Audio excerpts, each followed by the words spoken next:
एक दूर दराज इलाके में एक वसी और खामोश जंगल था। जंगल के एक किनारे पर एक सूखा और पथरीला मैदान था, जहां बारिश बहुत कम होती थी, इसलिए वहां रहना हर जानवर के लिए आसान नहीं था। इसी मैदान के करीब एक बहुत बड़ा हाथी रहता था। उसका जिस्म बहुत ताकतवर था, लेकिन उसका दिल बहुत नर्म और रहमदिल था। रोज सुबह वो लंबी मुसाफर तय करके जंगल के अंदर से पानी लाता और अपनी ज़रूरत के साथ साथ छोटी जानवरों के लिए भी ज़मीन पर छोटी छोटी झीलियां बना देता। एक दिन हाथी ने देखा कि एक कबूतर ज़मीन पर गिरा हुआ है। उसके पर जख्मी थे और वो उड़ नहीं सकता था। धूप तेज थी और कबूतर बेचैनी से इधर-उधर देखता था। बाकी जानवर अपनी जिंदगी में मसरूफ थे, कोई भी उस कमज़ोर परिंदे की मदद के लिए नहीं रुका। हाथी ने आगे बढ़कर अपनी सूंड से आहिस्ता से मिट्टी हटाई और कबूतर के लिए एक महफूज सी जगह बना दी। फिर वो रोज दूर से पानी लाता और अपनी सूंड से थोड़ा थोड़ा पानी कबूतर के करीब गिरा देता। कभी कभी वो दरख्तों के पत्ते लाकर उस पर साया भी कर देता। कबूतर बोल नहीं सकता था, मगर उसकी आंखों में शुक्र और मोहब्बत साफ नजर आती थी।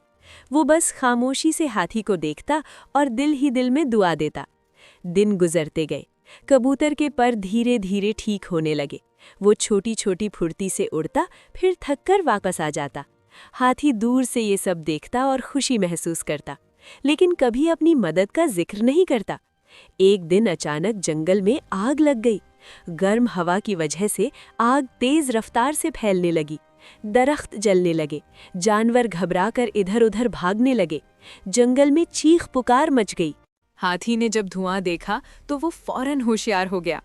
उसने अपनी सूंड से पानी और मिट्टी ला लाकर आग बुझाने की कोशिश शुरू कर दी, लेकिन आग बहुत ज्यादा थी। उसी वक्त कबूतर, जो अब काफी हद तक उड़ सकता था, ऊपर गया और पूरा मंजर देखा। उसने महसूस किया कि आग का रुख हाथी की तरफ है। कबूतर ने जोर जोर से चीखना शुरू कर दिया और आसपास के तमाम परिंदों को इकट्ठा कर लिया।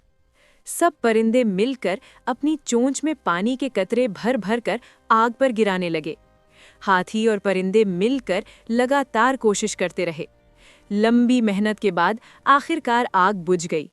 जंगल में खामोशी छा गई। हाथी ने गहरी सांस ली और आसमान की तरफ देखा। कबूतर आकर उसके कंधे पर बैठ गया।